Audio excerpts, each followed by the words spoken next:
बिस्मिल्लाहिर्रहमानिर्रहीम। बेटा आज के लेक्चर में हम थ्योरम 5.3 पढ़ेंगे। वेक्टर एंड टेंसर एनालिसिस की बुक पेज नंबर 237। थ्योरम 5.3 की स्टेटमेंट है कि ए कंजर्वेटिव फील्ड है if and only if del cross A equal to 0।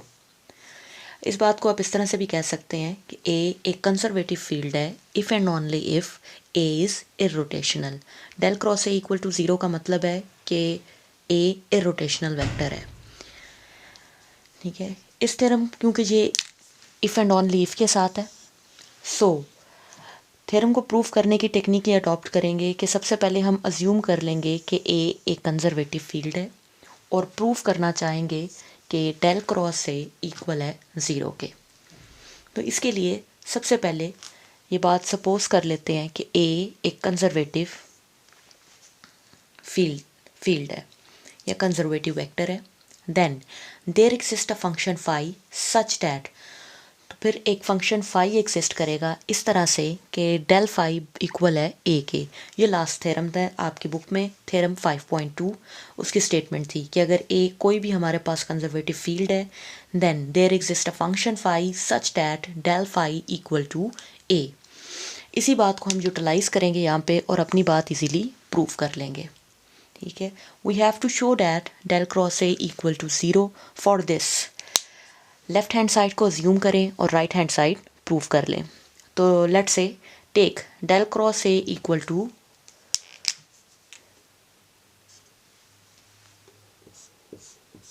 Definitely del की वैल्यू डेल ही आएगी, जबकि ए की जगह हम ये वैल्यू इंसर्ट कर सकते हैं जो हमने पिछले थ्योरम की मदद से हासिल की है। ए इक्वल है डेल फाई के। क्रॉस इसी तरह यहाँ पर हम लिख सकते हैं डेल फाई। अब ये जो वैल्यू आ गई है हमारे पास, हम कहते हैं कि ये curl of gradient of phi है, जिसकी वैल्यू हमें पता है इक्वल होती है 0 के। ठीक है, ये आप अपने वेक्टर एंड मैकेनिक्स के कोर्स में चैप्टर नंबर 4 में ये बात पढ़ चुके हैं। सेम बुक चैप्टर नंबर 4 कि del cross del phi equal होता है 0 के। तो इस इंफॉर्मेशन की मदद से हम बहुत आसानी से ये बात साबित कर सके कि अगर ए कंजर्वेटिव फील्ड है then del cross A equal है 0 के। ठीक है, now move to its converse part. Conversely prove करने के लिए सपोज कर लेंगे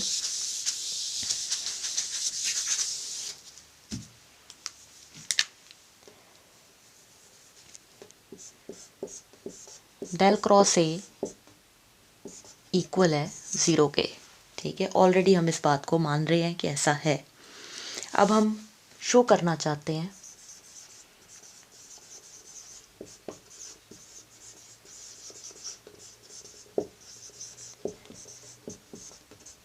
ए इज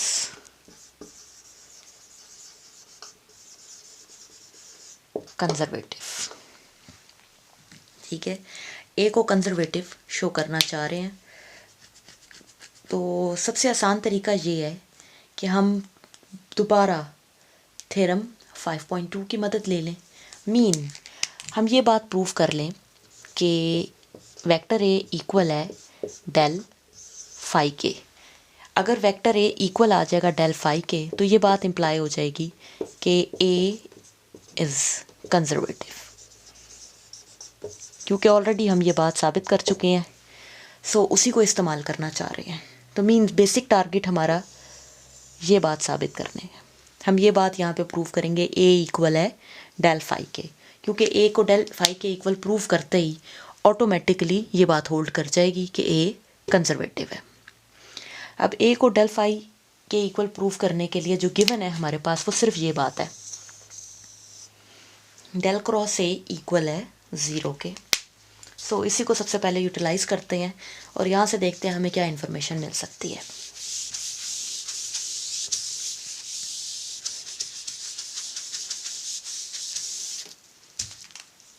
तो एज हमें पता है कि किसी भी वेक्टर ए को लिखा जा सकता है A1 unit vector I plus A2 unit vector J plus A3 unit vector के इन कंपोनेंट फॉर्म। इसी तरह डेल्टा के लिए ये वैल्यू इस्तेमाल होगी, partial by partial X unit vector I plus partial by partial Y unit vector J plus partial by partial Z unit vector के। अब यहाँ हम इंटरेस्टेड हैं इनका क्रॉस प्रोडक्ट लेने में। ए क्रॉस डेल क्रॉस ए।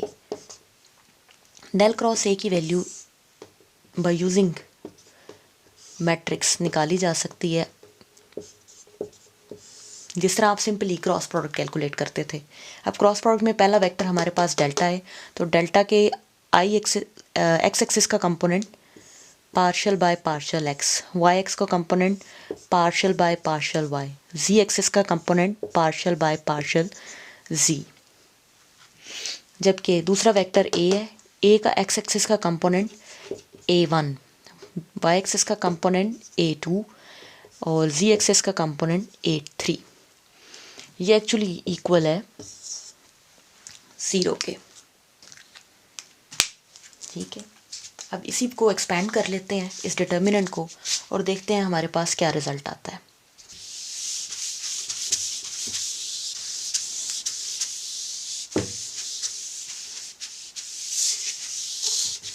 जी, तो हम यहाँ पर थे कि डेल क्रॉस ए इक्वल है 0 के, means unit vector i unit vector j unit vector k, partial by partial x partial by partial y partial by partial ji,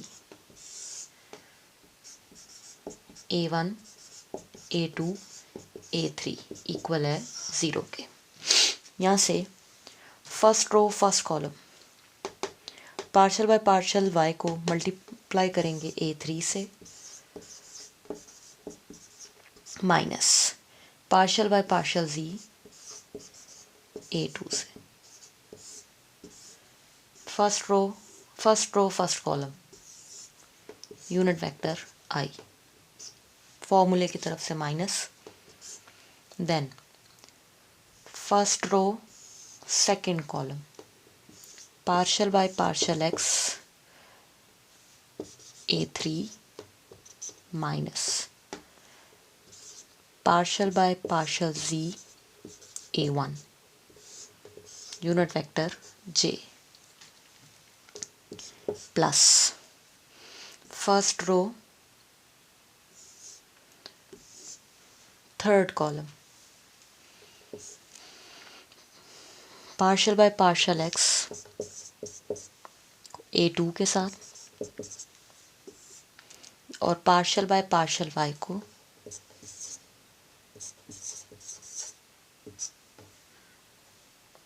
a1 के साथ और इनके जंक्शन में यूनिट वेक्टर के।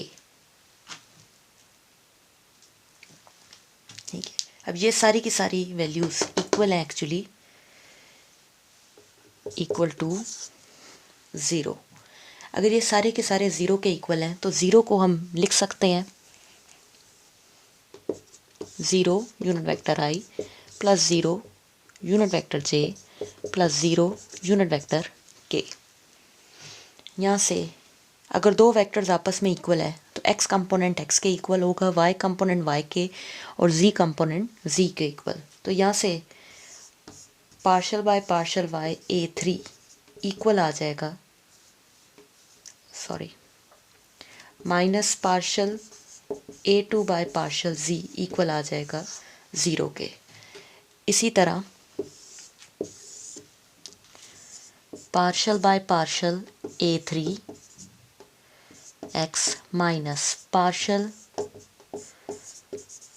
इक्वल आ जाएगा 0 के, और lastly partial a2 by partial x minus partial a1 by partial y equal आ जाएगा 0 के।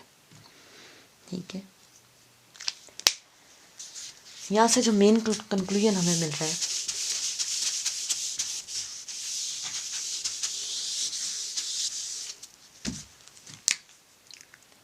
इस स्टेटमेंट को गौर करें partial A3 by partial Y equal है partial A2 by partial Z के। Partial A3 by partial X equal है इस स्टेटमेंट की मदद से partial A1 by partial Z। Partial A2 by partial X equal है partial A1 by partial Y।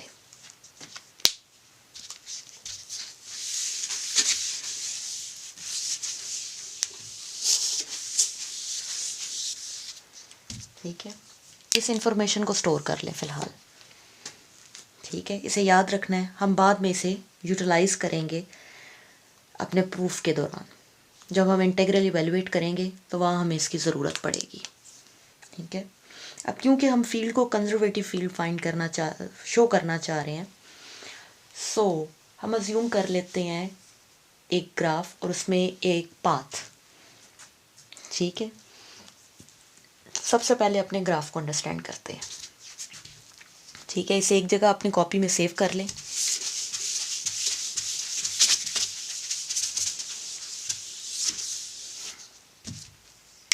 Let's say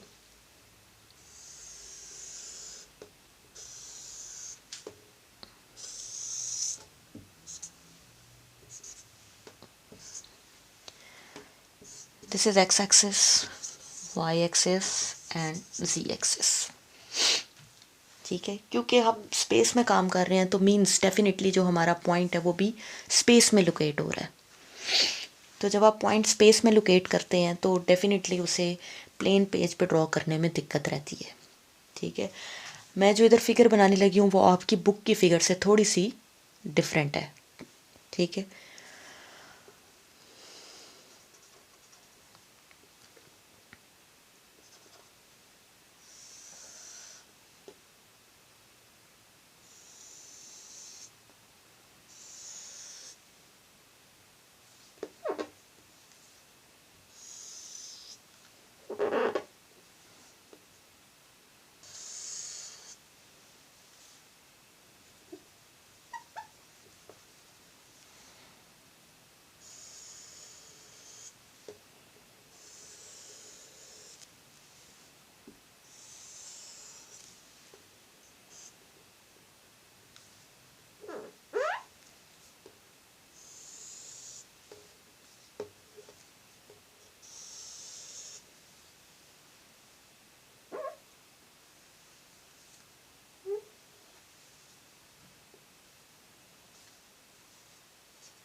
ठीक है, मैंने क्यूबाइड टाइप सरफेस इसलिए अज्यूम की है ताकि हमें ये अंदाज़ा हो सके कि एक्चुअली हम स्पेस में काम कर रहे हैं। ठीक है, तो let's say we have a fix point in this space.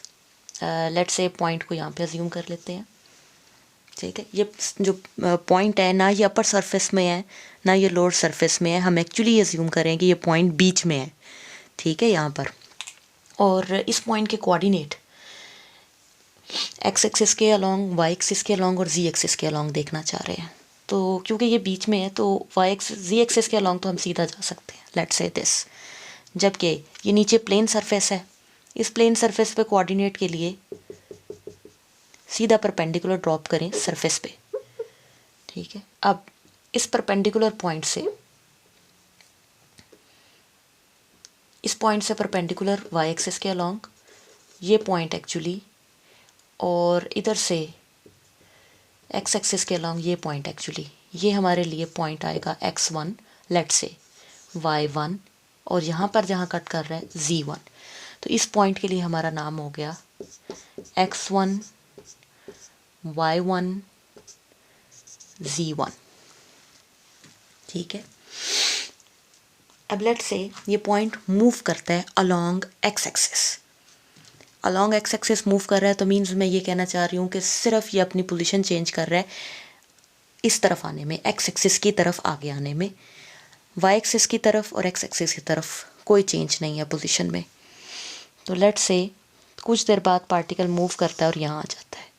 तो बेसिकली उसने जो डिस्टेंस अपना कवर की है वो सिर्फ और सिर्फ एक्स एक्सिस के अलॉन्ग कवर किया है।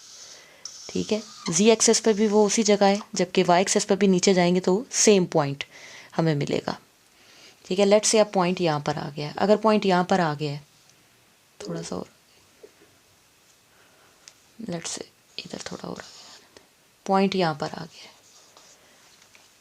ठीक है, इस पोजीशन पर हम कहते हैं कि अब इसे ज्वाइन करना है हमें। नीचे परपेंडिकुलर ड्रॉप करें, यहाँ से परपेंडिकुलरली जहाँ एक्स एक्सिस को कट करेगा, लेट्स से ये पॉइंट एक्स है। इसी तरह जहाँ से वाई एक्सिस को कट करेगा तो देखें ये बिल्कुल उसी पॉइंट पे कट कर रहा है, तो वाई एक्सिस से y1। जबकि जब z एक्सिस को देखेंगे तो z एक्सिस यहाँ से सीधा परपेंडिकुलरली इधर ज्वाइन करेगा, तो वो भी एक्चुअली z1 ही है। ठीक है, तो इस पॉइंट के लिए हमारे कोऑर्डिनेट आ जाएंगे x1 से मूव होकर, अब नया कोऑर्डिनेट एक्चुअली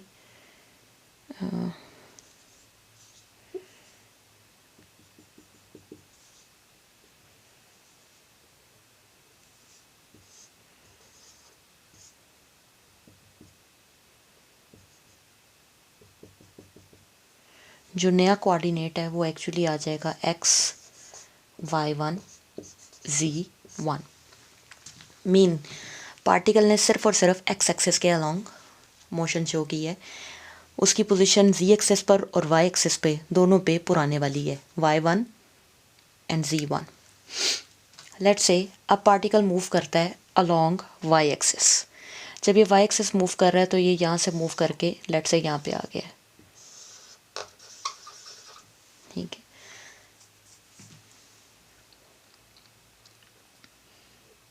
या मज़ीद आगे कर लेते हैं ताकि लेट्स से इस पॉइंट पे आ गया। ठीक है, ये जो बोल्ड लाइन है ये बेसिकली पाथ को शो कर रही है। सबसे पहले पॉइंट था x1 y1 z1 पे, उधर से मूव किया और पहुंचा x y1 z1 पे, और अब उधर से मूव करके जिस पॉइंट पे पहुंचे, अगर अब इधर देखें तो इधर से नीचे ड्रॉप करें, तो ड्रॉप होने पर जहाँ एक्स एक्सिस कट कर रहा है वो बेसिकली पुराने वाला पॉइंट है, यानी कि इसका पहला कोऑर्डिनेट एक्स एक्सिस के अलॉन्ग सेम पॉइंट एक्स ही है, क्योंकि एक्स एक्सिस के अलॉन्ग फर्दर कोई मोशन नहीं है, मोशन सिर्फ वाई एक्सिस के अलॉन्ग हुई है। वाई एक्सिस के अलॉन्ग इधर से पॉइंट, वाई एक्सिस के अलॉन्ग अगर इधर से पॉइंट देखें तो वो आ जाएगा, लेट्स से हम उस पॉइंट को वाई नाम दे लेते हैं, सो इट्स वाई। जबकि z एक्सिस के अलॉन्ग इसकी पोजीशन अभी भी उतनी ही हाइट पे है जितनी यहाँ पे था, जितनी यहाँ पे था और जितनी यहाँ पे है। सो z एक्सिस के अलॉन्ग सेम z1 उसी जगह है। ठीक है, लेट्स से अब ये पार्टिकल मूव करता है अपवर्ड, इधर से इस जानिब, ये इस पॉइंट से अपवर्ड। अब जब ये अपवर्ड मूव कर रहा है तो बेसिकली सिर्फ z एक्सिस के अलॉन्ग मोशन में चेंज आया है, जबकि x एक्सिस से अगर इस पार्टिकल को नीचे डॉटेड ड्रॉ करें तो x एक्सिस से और y एक्सिस से सेम पॉइंट है।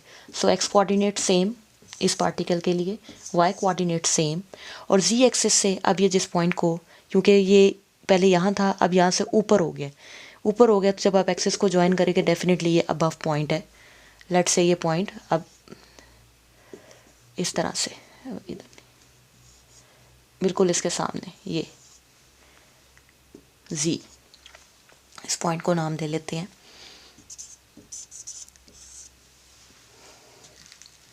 ठीक है, तो आपकी बुक में सिर्फ यहाँ से यहाँ फिगर जो बनी हुई है उसमें यहाँ से जहाँ मूव कर रहे हैं x1 y1 z1 से पॉइंट x y1 z1 से, देन मूव कर रहे हैं इस पॉइंट से x y z1 पे, और फिर मूव कर रहे हैं इस पॉइंट से x y z पे।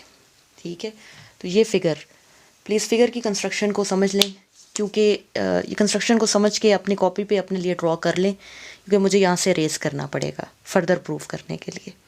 अब अगर हम यहाँ से देखें तो एक बात को और क्लियर कर लेते हैं कि टोटल जो हमारा पॉइंट है उसने 3 पाथ के अलॉन्ग मूवमेंट की है। फर्स्टली उसने जो सिर्फ मूवमेंट की थी वो एक्स एक्सिस के अलॉन्ग थी, देन सेकेंडली वाई एक्सिस के अलॉन्ग और लास्टली जी एक्सिस के अलॉन्ग मूवमेंट थी। तो इस पाथ को हम कह लेते हैं ये है C1, इस पाथ को C2 और ये पाथ हमारा C3।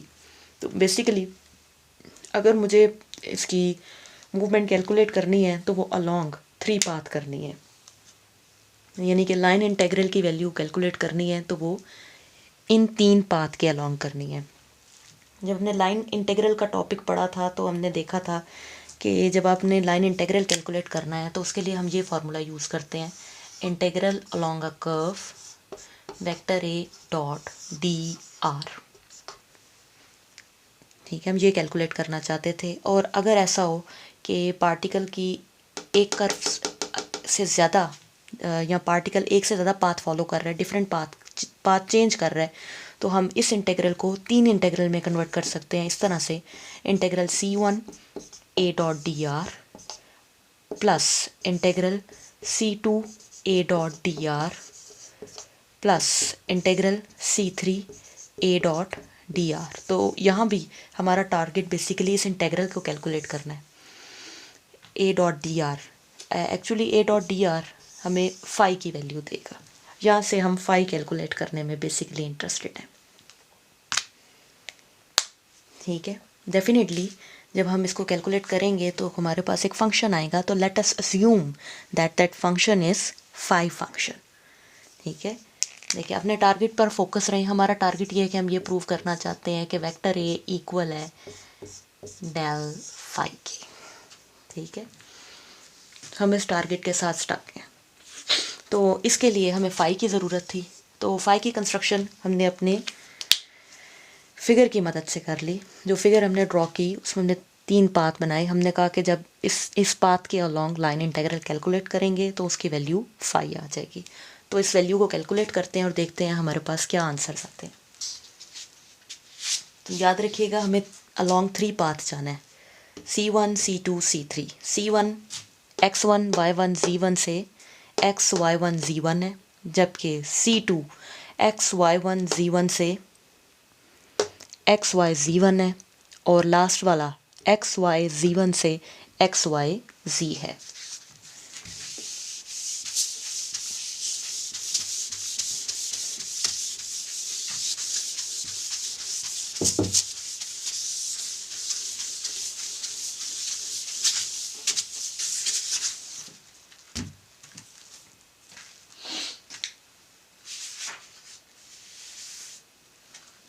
ठीक है, तो नाउ बेसिक टारगेट की तरफ से आते हैं। हमें कैलकुलेट करना है integral C A dot D R.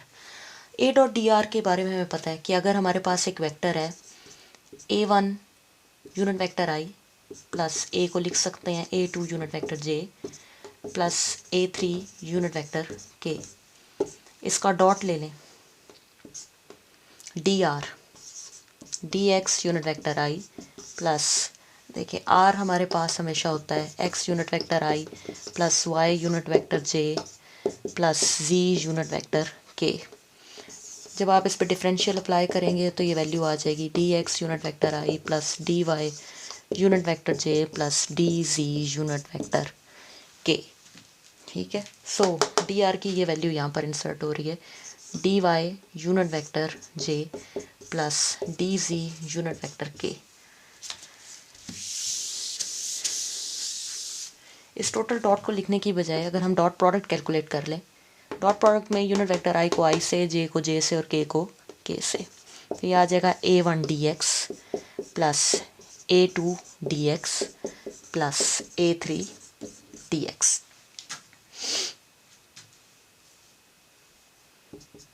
Integral C, integral ये अलॉन्ग इंटेग्रल C है, जबकि इंटेग्रल C बेसिकली 3 इंटेग्रल्स में डिवाइड हो गया। Integral C1 A1 dx plus A2 dx plus A3 dx plus integral C2 A1 dx plus A2 dx plus A3 dx plus integral C3 a1 dx plus a2 dx plus a3 dx। c1 basically कौन सा point है हमारे लिए? c1 हमारे लिए point था x1 y1 z1 से x y1 z1 पर। c2 एक्चुअली हमारे पास कौन सा पॉइंट पाथ था? x y1 z1 से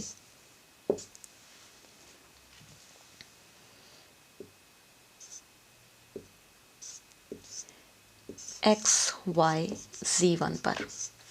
जबकि लास्टली c3 पॉइंट था हमारे पास x y z1 से x y z। ठीक है, इस इंटीग्रल को कैलकुलेट करते वक्त हम ये अज्यूम करेंगे x1 y1 z1 हमारा फिक्स पॉइंट है, जबकि x y z को as a variable point treat करेंगे।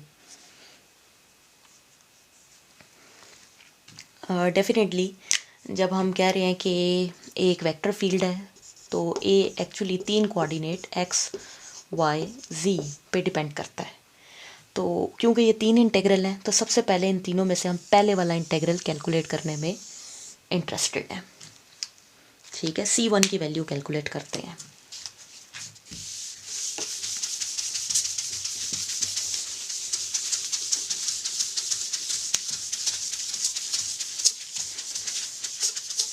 जी, अब c1 अगर c1 पाथ के अलॉन्ग जा रहे हैं तो c1 पाथ बेसिकली कहाँ से कहाँ तक था हमारे लिए? x1 y1 z1 initial point है, उससे मूव कर रहे हैं x y1 z1 पे। अब यहाँ पर आप गौर करें, सिर्फ और सिर्फ x एक्सिस के अलॉन्ग चेंज आया है। y1 y1 नहीं है, z1 z1 नहीं है। मीन्स ना y एक्सिस के अलॉन्ग कोई चेंज है, ना ही z एक्सिस के अलॉन्ग कोई चेंज है। तो हम यहाँ से कहें फिर इस तरह कह सकते हैं कि y एक्सिस के अलॉन्ग भी वैल्यू कांस्टेंट है, z एक्सिस के अलॉन्ग भी वैल्यू कांस्टेंट है। जब आप किसी भी कांस्टेंट का डिफरेंशियल कैलकुलेट करेंगे तो उसकी वैल्यू 0 आ जाएगी। इधर भी जब आप डिफरेंशियल कैलकुलेट करेंगे वैल्यू 0 आ जाएगी। तो इस तरह से जब आप इंटीग्रल c1 कैलकुलेट करेंगे तो इंटीग्रल c1 को हम किस तरह से लिख सकते हैं? x1 y1 z1 x y1 z1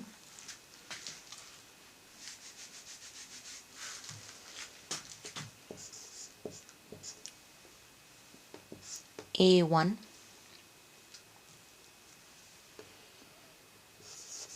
dx plus a2 dy plus a3 dc। अब यहाँ पे देखें dy 0 है, सो ये सारी वैल्यू 0 हो गई। dz 0 है, सो ये सारी वैल्यू 0 हो गई। तो यहाँ से इस इंटीग्रल की जो वैल्यू कैलकुलेट होती है इंटीग्रल c1 की, वो सिर्फ और सिर्फ ये आ जाएगी x1 y1 z1 से x y1 z1 a1 dx।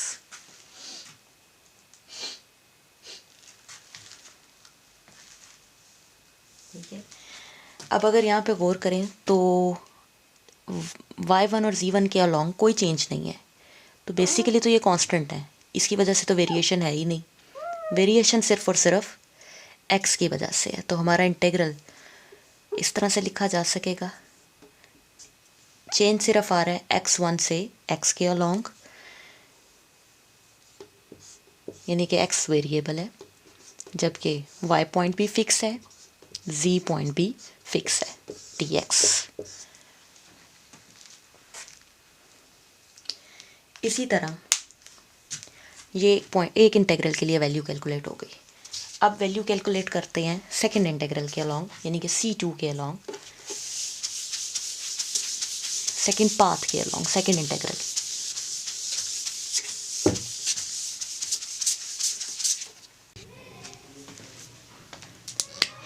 अब हम पाथ कैलकुलेट करेंगे C2 पाथ हमारा कैलकुलेट किया जा रहा था पॉइंट XY1 Z1 से पॉइंट XY Z1।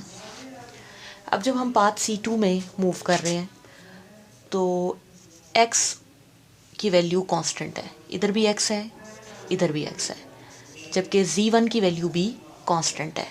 सिर्फ और सिर्फ y की वैल्यू में चेंज आया है, y1 से y पे, मींस हम सिर्फ y एक्सिस के अलॉन्ग मूवमेंट कर रहे हैं।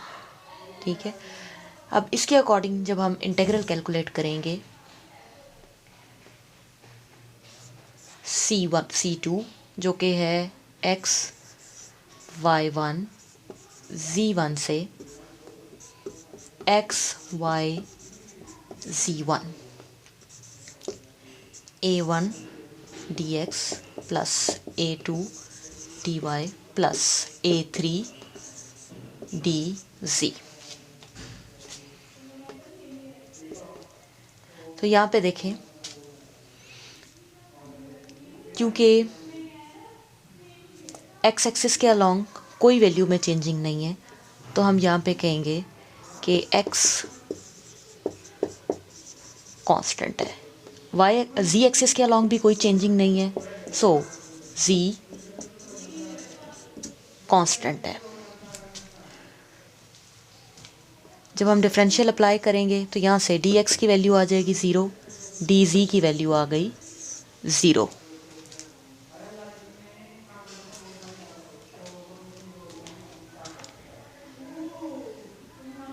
तो हमारा इंटीग्रल रिड्यूस हो जाएगा। अब क्योंकि चेंज सिर्फ y एक्सिस के अलोंग है, यानी कि सिर्फ y में चेंजेस है, तो हम इसे रिड्यूस करके लिख सकते हैं y1 से y a1 dx। जब हम dx की वैल्यू यहाँ पर 0 इंसर्ट करेंगे तो ये सारा फैक्टर 0 हो जाएगा। इसी तरह जब dz की वैल्यू 0 इंसर्ट करेंगे तो ये सारा फैक्टर 0 हो जाएगा और हमारा इंटीग्रल रिड्यूस होकर आ जाएगा A2 dy।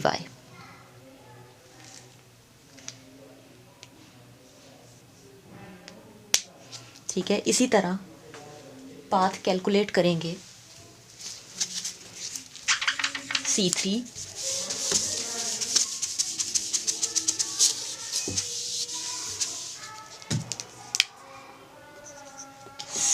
पाथ में हम मूव कर रहे हैं XY Z1 से XY Z तक। अब यहाँ पे देखें, x कांस्टेंट है, y भी कांस्टेंट है, चेंज सिर्फ और सिर्फ z एक्सिस के अलॉन्ग आ रहा है।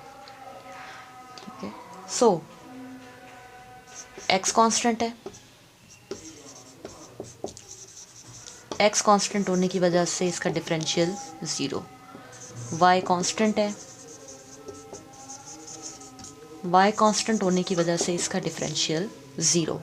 जब हम इसे अपने इंटीग्रल को, इंटीग्रल C3 जो कि है पॉइंट XY Z1 से XY Z तक कैलकुलेट करेंगे तो A1 dx plus A2 dy plus A3 dz ये इक्वल आ जाएगा इंटीग्रल। क्योंकि चेंज सिर्फ z एक्सिस के अलॉन्ग है तो इसे लिख सकते हैं Z1 से Z।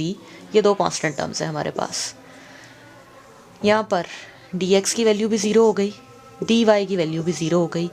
सिर्फ और सिर्फ यहाँ पे जो इंटीग्रल बच जाता है वो है A3 dc।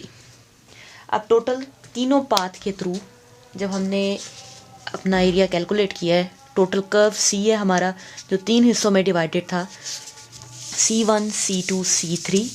अब जब इन सबको कंबाइन करेंगे तो कंबाइन करने पर हमारे मेन इंटीग्रल की वैल्यू आ जाएगी, मींस इंटीग्रल C की वैल्यू आ जाएगी।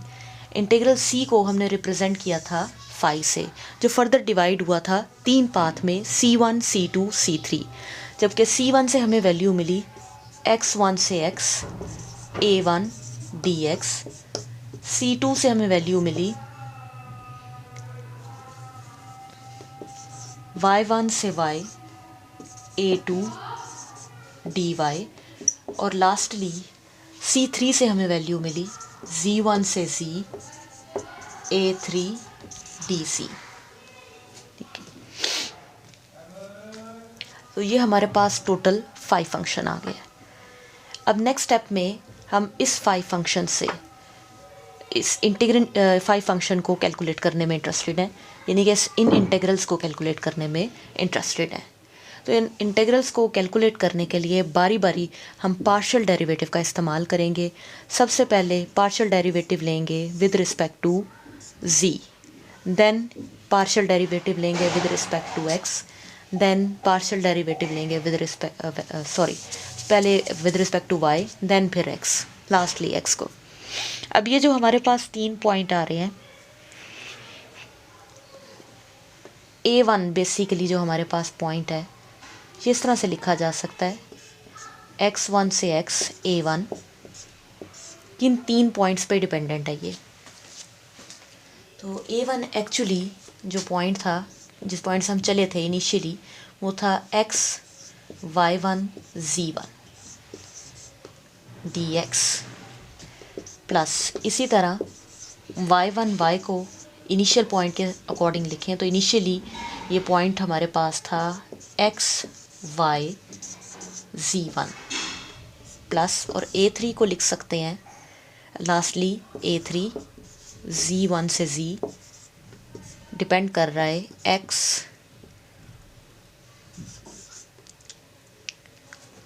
y z पे।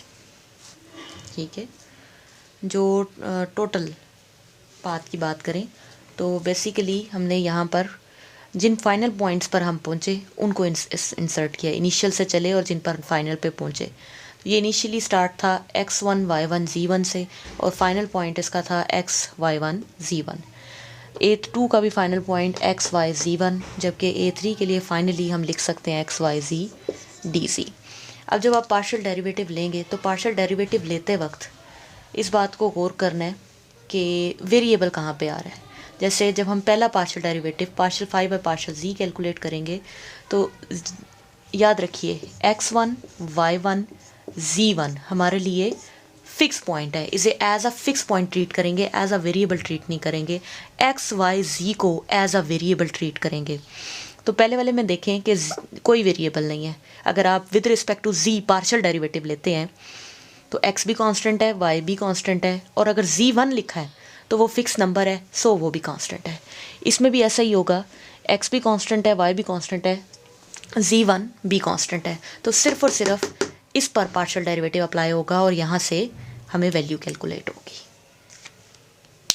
ठीक है, तो नेक्स्ट वैल्यू कैलकुलेट करते हैं बारी बारी।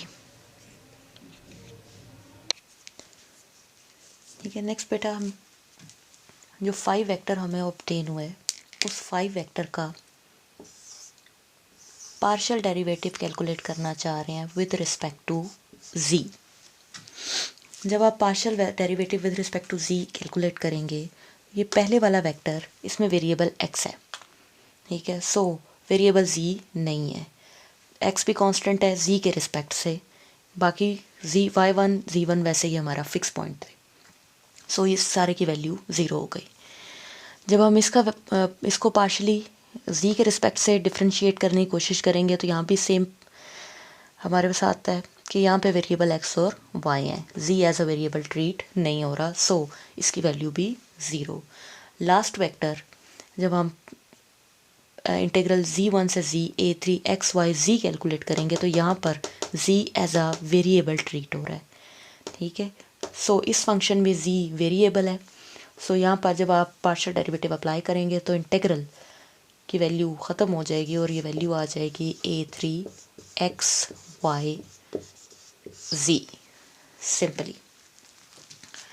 इसी तरह दोबारा इस 5 फंक्शन का पार्शियल डेरिवेटिव कैलकुलेट करना चाह रहे हैं विद रिस्पेक्ट टू y। ठीक है, पहले हमने z के थ्रू कैलकुलेट किया है, अब with respect to y calculate करेंगे। With respect to y calculate करते वक्त अब फिर से पहले को देखें तो यहाँ पर y1 z1, y1 as a variable treat नहीं हो रहा, फिक्स पॉइंट है ये y1 हमारा, जहाँ से हमने शुरू किया था मूव करना, सो 0। यहाँ पर देखें तो यहाँ पर y as a variable treat किया जा रहा है, तो y is a function, a2 is a function of y, so यहाँ से वैल्यू आ जाएगी a2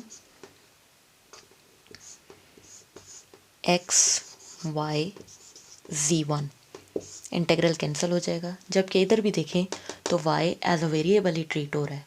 जब आप इधर पार्शियल डेरिवेटिव कैलकुलेट करेंगे तो जाहिर बात है इसमें चेंज जो है वो अलोंग z एक्सिस है, अलोंग y एक्सिस नहीं है। ठीक है, बेशक फंक्शन y पे डिपेंड कर रहा है। ठीक है, तो इस इंटीग्रल को फिर हम लिख सकते हैं z1 से z a3 x y z partial by partial z, sorry y, partial by partial y के रिस्पेक्ट से हम इधर डेरिवेटिव कैलकुलेट कर रहे हैं, पार्शियल डेरिवेटिव, और d z as it is.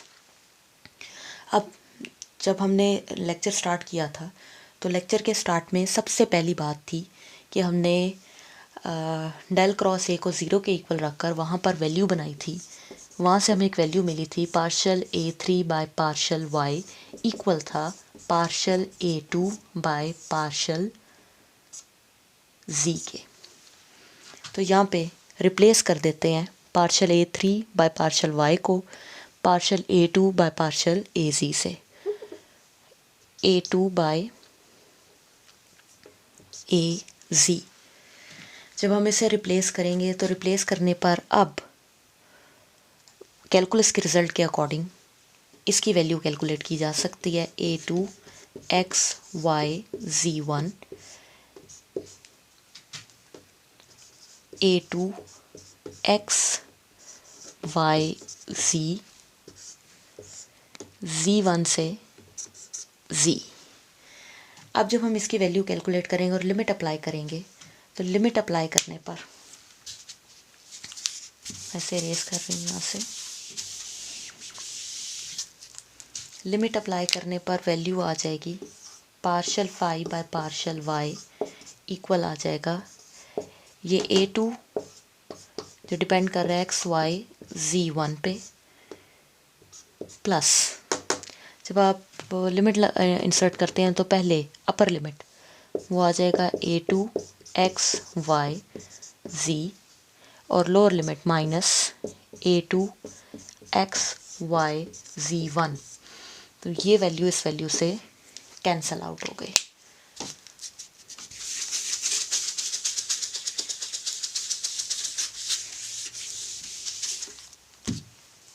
यहाँ पर partial phi by partial y के लिए हमारे पास जो वैल्यू है वो आ गई a2 x y z। ठीक है, partial phi by partial z के लिए आई थी a3 x y z, partial phi by partial y के लिए आ गई है a2 x y z। अब लास्टली इसी फाई फंक्शन का फिर से पार्शियल डेरिवेटिव लेते हैं with respect to x।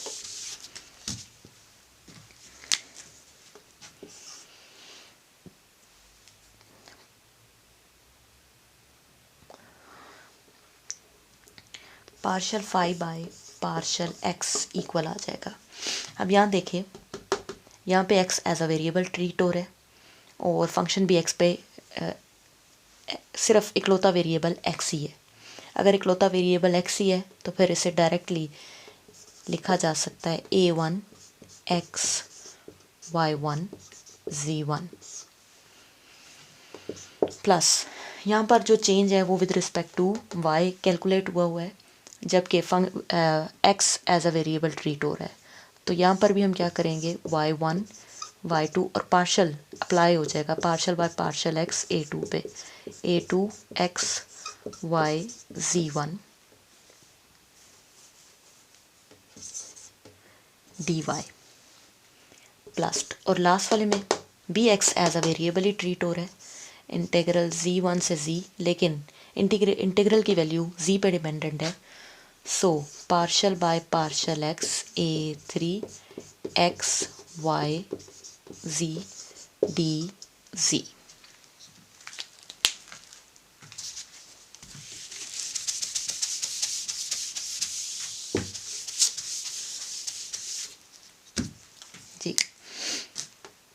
Partial phi by partial x, इसकी वैल्यू आ गई हमारे पास a1 x y1 z1। यहाँ पर शुरू में हमने देखा था कि partial a2 by partial x actually equal था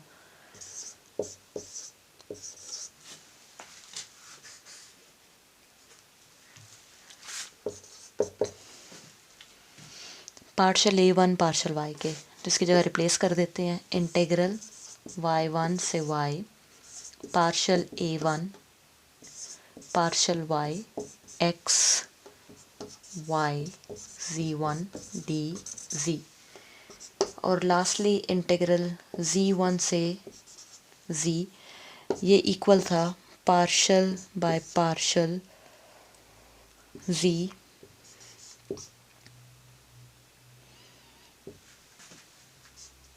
a1 के partial by partial z a1। So partial by partial z a1 और पॉइंट है x y z integral dz।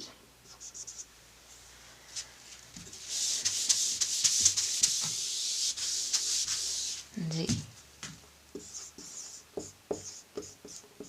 Equal आ जाएगा a1 x y1 z1। जब इसे इंटीग्रेट करेंगे तो आफ्टर इंटीग्रेशन वैल्यू आ जाएगी हमारे पास a1, ओ सॉरी यहाँ पे वैल्यू y है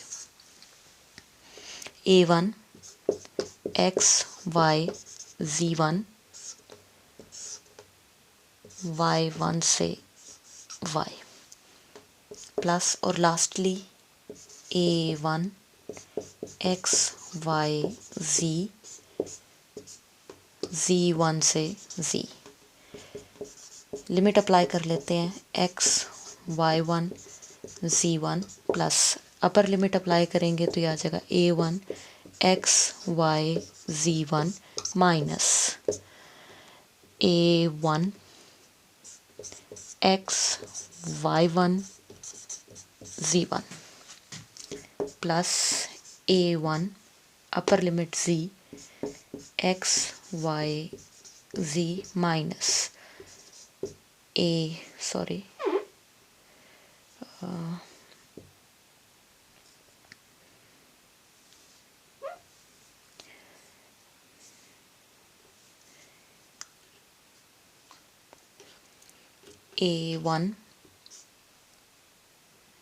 x y z1। ये दोनों एक दूसरे से कैंसिल हो गए, प्लस माइनस, ये माइनस में और ये प्लस में, ये एक दूसरे से कैंसिल हो गए। तो यहाँ से हमारे पास जो partial phi by partial x की इकलौती वैल्यू बच रही है वो है a1 x y z। तो हमने 3 दफ़ा फाई फंक्शन का पार्शल डेरिवेटिव कैलकुलेट किया है, ठीक है। हर पार्शल डेरिवेटिव से हमें एक एक वैल्यू मिली है।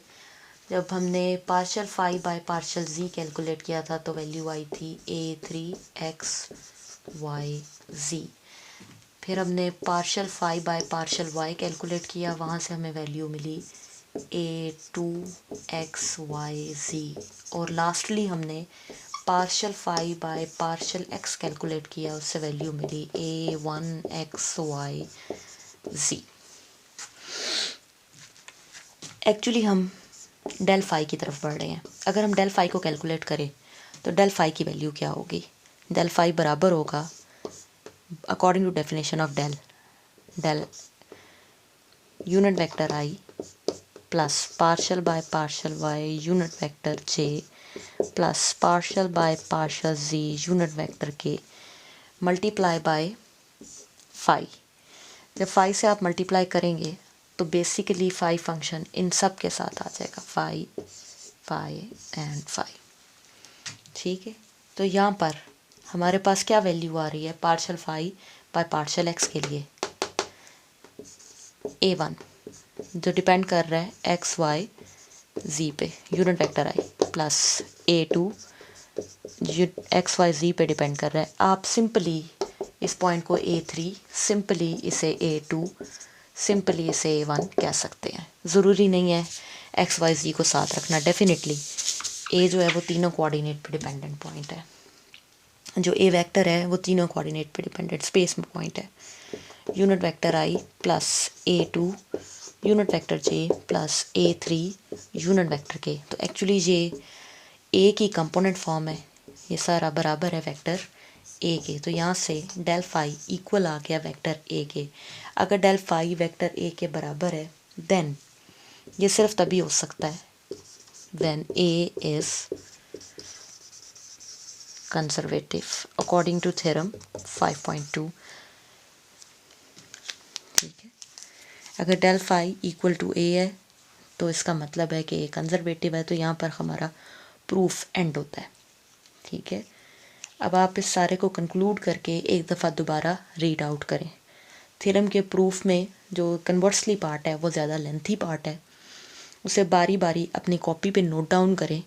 जिस तरह आपने इसे समझा है उसी तरह नोट डाउन करें और उसे 2-3 दफ़ा रिवाइज करें। ठीक है, if you have any difficulty in learning this let me know. ठीक है, through your WhatsApp message group और you can comment on this video. ठीक है, तो यहाँ पर ये प्रूफ कंप्लीट होता है। अल्लाह हाफिज़।